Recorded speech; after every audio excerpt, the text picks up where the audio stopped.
$1.5 million to promote gays, lesbians, and trans in Jamaica. Jamaican me crazy. So I'd like to talk about the USAID. There seemed to be a worldwide panic since President Donald Trump decided to put a pause on the USAID. Today I want to talk about, in particular, the continent of Africa and the Caribbean as a region. So Jamaica seemed to be one of the main recipients of USAID funding in the Caribbean. And in Jamaica right now, there seemed to be a panic because a lot of the programs that were funded by funds from the USAID are on pause, temporarily on pause right now.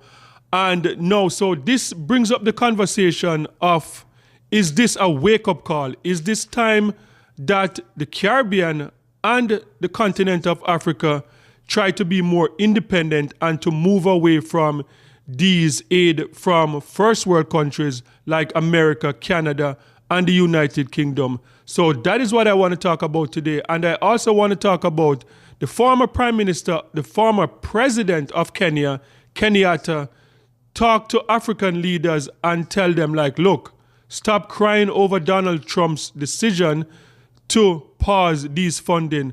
It's time for Africa to be independent and for us to fund our own nations. So this and more I would like to talk about today. So let's talk about it.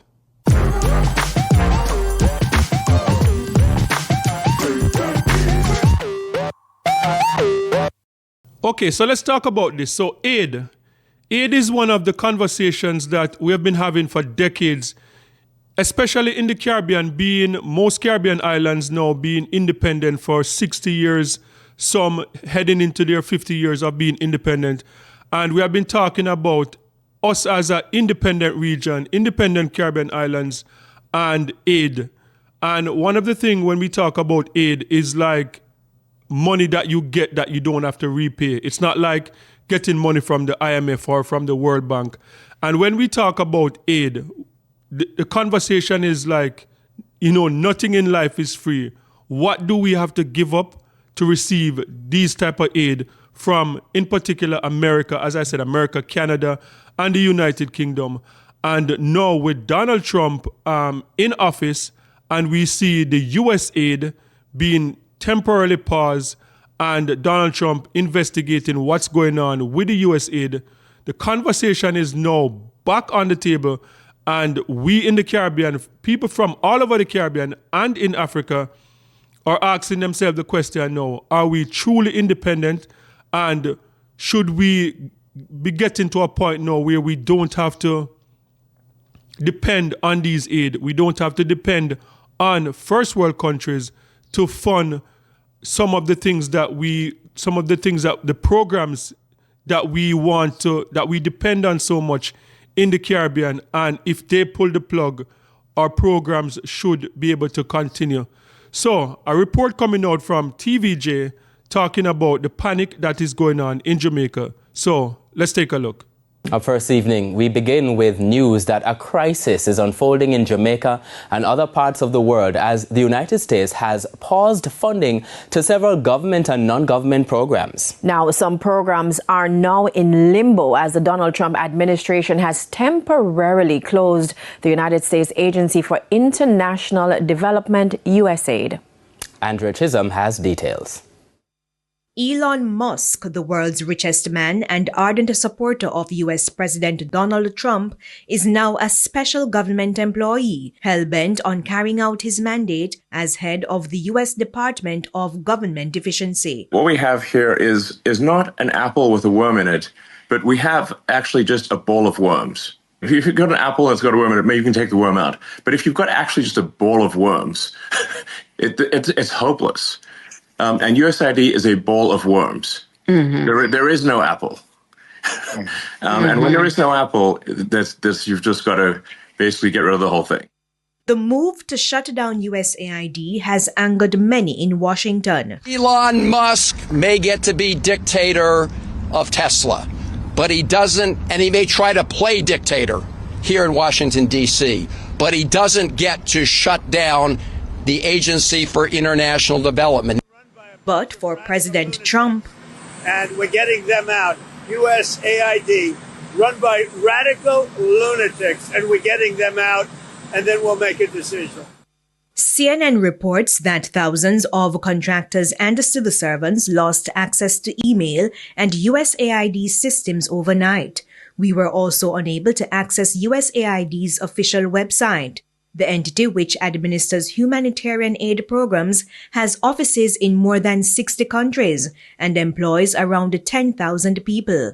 Now, USAID has been working with Jamaica for more than 60 years.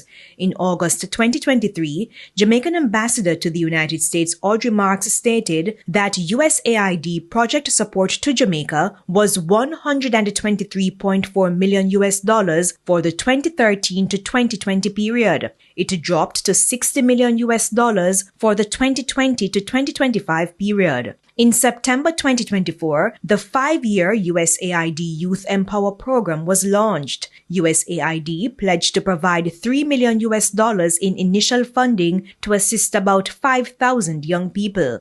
$9.9 million was also allocated in April 2024 for USAID to help support victims of interpersonal and collective violence. TVJ News understands that some civil society groups are also in limbo. Among them, Eva for Life, Jamaica AIDS Support for Life, Rise Life Management, and Jamaica Network of Seropositives. When our newsroom made contact, the groups indicated that they have been placed under gag orders since the Trump administration's announcement of the foreign aid pause.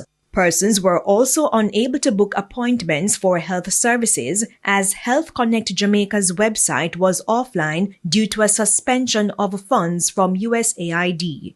Andrea Chisholm, TVJ News. Okay, so that was a report from TVJ. And I must say, one thing I learned in life when I was very young is that nothing in life is free. Like, you don't get a free ride. Anytime someone hands something to you, they are expecting something in return. So when I look at this report now of the USAID, and we saw 2013 to 2020, Jamaica received $123 million. We saw between 2020 and 2025, Jamaica received $60 million. And there was some other money in between. What are we giving up for this money that we're receiving? That is one question that I have to ask. And another question is that how was these money spent? Because in the report they spoke about programs for young people, different type of programs. Who are auditing these programs? And to see that these programs are really up and running and these programs were really effective. Because as a Jamaican, growing up in Jamaica, I know that from being like a teenager, like a young man, a lot of times we're looking for programs like to help us get to the next level. And there's no programs in sight that we can access. So I don't know if these programs are being audited. I don't know where these programs, who are benefiting from these programs. So that is one question that I would have to, ask, who are benefiting from these programs. So, sound off in the comment section if you have ever benefited, if you as a young person have ever benefited from any of these programs that was funded by the USAID. Sound off in the comment section and let me know. And one of the other thing is that, Jamaica, we have been independent now for over 60 years. And I believe that at some point, this got to be a wake-up call that at some point, Jamaican taxpayers, businesses that are in Jamaica paying taxes, that should be enough for Jamaica to be more independent and not depending on foreign aid. Because when I look at these organizations like the USAID, for some reason they target Caribbean countries, African countries, and countries in Latin America. I'm not seeing any first world countries that are funded, that are on this list for USAID. And I believe that if we're going to be truly independent, we can't depend on these organizations.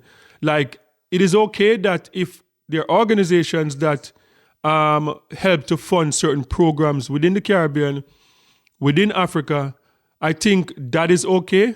But if our programs are 100% dependent on these organizations, like what we see happening now, we see this fund pause and we see like everything just came to like a stop.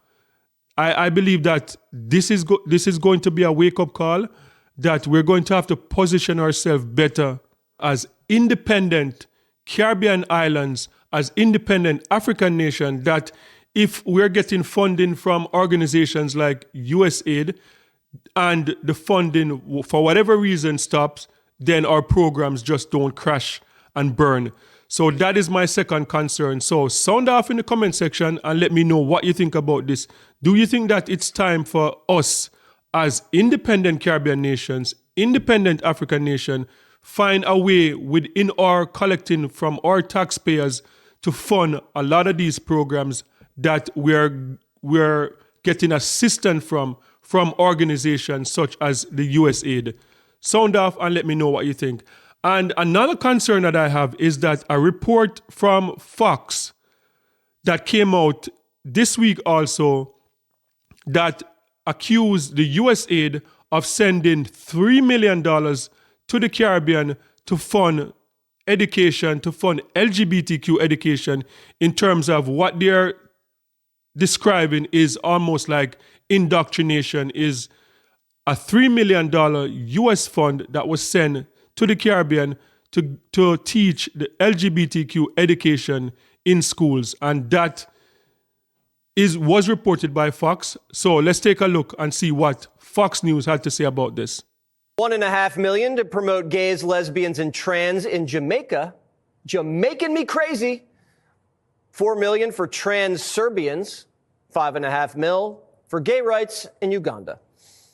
Okay, so that's the report coming from Fox News. $1.5 million US to promote gays, lesbians, and trans in Jamaica. Now, another question. Where did that go? Where did that $1.5 million go? Who did it go to? Like, USAID, are they giving money to non-profits that's set up in Jamaica, or does it have to go through the government? You know, who's keeping track of these money? So where did this money go to? So that is just some questions that I have to ask. And if you are an American taxpayer living in America, are you comfortable with your taxpaying dollars being sent to other countries to fund something like this? You know, sound off in the comment section and let me know, like, if you're an American taxpayer and you're paying your hard-earned money, are you comfortable with money being sent off to the Caribbean, to Africa, to Latin America to promote LGBTQ education? And I don't know what this entails. I know years ago there was some uproar in Jamaica because I think the American embassy in Kingston, they were flying the LGBTQ flag in Jamaica, and some Jamaicans were upset with it because they were saying that on the premises of the U.S. embassy, there was an American flag and an LGBTQ flag, and there was like no Jamaican flag. So they were like, you know, you are in our country, you're not flying our flag, but you're flying an LGBTQ flag. So that is just some of the questions, like, you know, who are the organizations that receive this money, and, you know, where all this money going? And it was said that there was like $3 million, but nowhere in the report it said $3 million went to the Caribbean, but they stated the 1.5 that went to Jamaica, but they did not state where the other 1.5 went, which other Caribbean island received that money. So guys, this is just questions that I'm sure these questions are going to come out. We're going to get answers to some of these questions in the upcoming week, with Donald Trump like pretty much doing a deep dive with Elon Musk, with the USAID, to investigate what is going on in there. And it's important to note to the next story that I have coming up with the former president of Kenya, Kenyatta.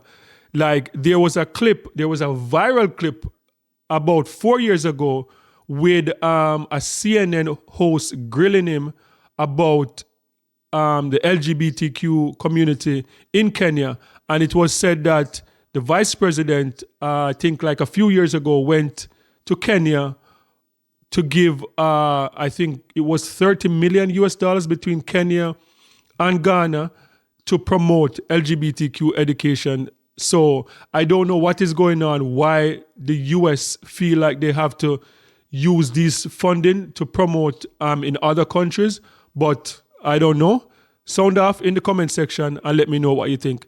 So the next clip I have coming up is the same, the former president of Kenya, Kenyatta, saying to African leaders, look, stop this crying about this aid that's been pulled from, that Donald Trump put on pause, and pretty much saying that, look, this is a wake-up call. We're independent nations in Africa. We're going to have to walk away from these aid from America eventually. So stop the crying and figure out as independent African nations how we're going to take care of our people. So take a look at this clip. We're back here in Africa, where former Kenyan President Uhuru Kenyatta has criticized African leaders for lamenting U.S. President Donald Trump's decision to freeze foreign aid, including the president's emergency plan for AIDS relief. Speaking at the East Africa Region Global Health Security Summit in Mombasa, Kenyatta urged leaders to shift from dependency and instead focus on self-sufficiency. He questioned why African nations should expect U.S. support when they do not contribute to its tax system. I saw some people the other day crying, oh, I don't know, Trump has removed money. He said he's not giving us any more money. Watu wanalia. Why are you crying? It's not your government, it's not your country.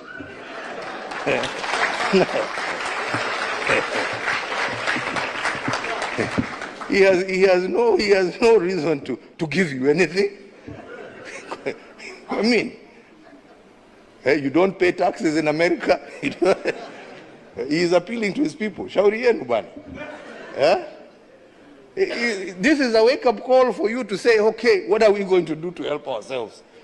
Instead of crying, tujiulize, what are we going to do? Haya ametoa hiyo pesa, sasa tutafanya namna gani jameni? What are we going to do? Yeah? To support ourselves. Because nobody is going to continue holding out a hand there to give you. It is time for us to use our resources for the right things. We are the ones who are using them for the wrong things.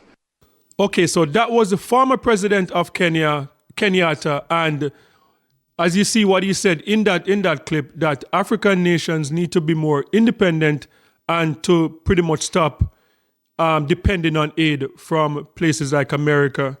And sound off in the comment section and let me know if his messaging was clear. Do you support that message that, yes, you know, these countries in Africa, we're big countries in Africa, a lot of natural resources, and I believe that the same way, as I said about the Caribbean, we have been independent now for a while.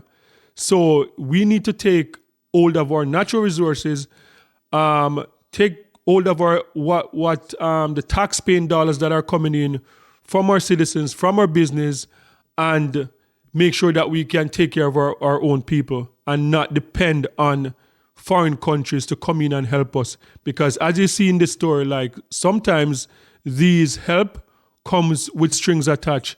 So sound off in the comment section and let me know what you thought about Kenyatta, what you thought about what he said, and let me know what you thought about your thoughts about what is going on with the USAID. Do you think it's time that Caribbean nations, African nations move away from these organizations and try to be more independent as independent sovereign countries? Sound off in the comment section. Let me know what you think. And don't forget to like, share, and subscribe for more amazing content. And remember, peace. I'm out.